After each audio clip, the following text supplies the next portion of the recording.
খুব শীঘ্রই বাংলাদেশের প্রধানমন্ত্রী হিসেবে দেশে ফিরছেন শেখ হাসিনা। ঠিক, যেটা অনেক সাহসের ব্যাপার, কারণ আমাকে অনেকেই বলছেন যে গেলে এয়ারপোর্টে গুলি করে মারবে। ফখরুদ্দিনের যে সরকার, সেটাকে আমরা শুনেছি সেনা সমর্থিত সরকার।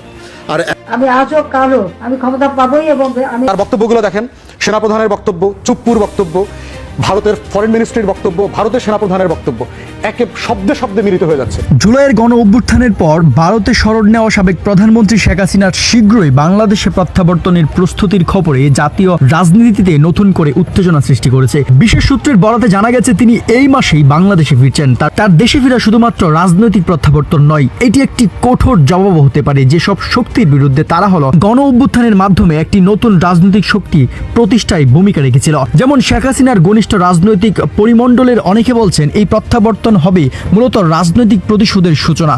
জুলাইয়ের গণ অভ্যুত্থানে নেতৃত্ব দেওয়া ছাত্র জনতার অংশ সদ্য গঠিত রাজনৈতিক দল এনসিপি এবং অন্তর্বর্তী সরকারের প্রধান উপদেষ্টা ডক্টর মোহাম্মদ ইউনূস তাদেরকে কেন্দ্র করে তৈরি হওয়া রাজনৈতিক গঠন প্রক্রিয়াকে অবৈধ ও ষড়যন্ত্রমূলক হিসেবে দেখছে আওয়ামী লীগ পরিপন্থী মহল। আওয়ামী লীগকে আপনি ব্যান্ড করতে পারেননি, এখন করেনও নেই, করা উচিত হবে না।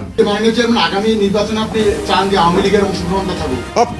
অফকোর্স আওয়ামী লীগের যারা দোষ করেছে আপনি তাকে ন্যায় বিচারের মাধ্যমে ইনভেস্টিগেশন করবেন, তাকে দোষী সাব্যস্ত করবেন, তাকে জেল দেবেন। আপনি আগেই হৈ হৈ করে এখানে ওখানে কে মারা গেছে কেস দিয়ে দিলেন, সেই কেসের মাধ্যমে তাদেরকে আটক করলেন। এটা কি ধরনের?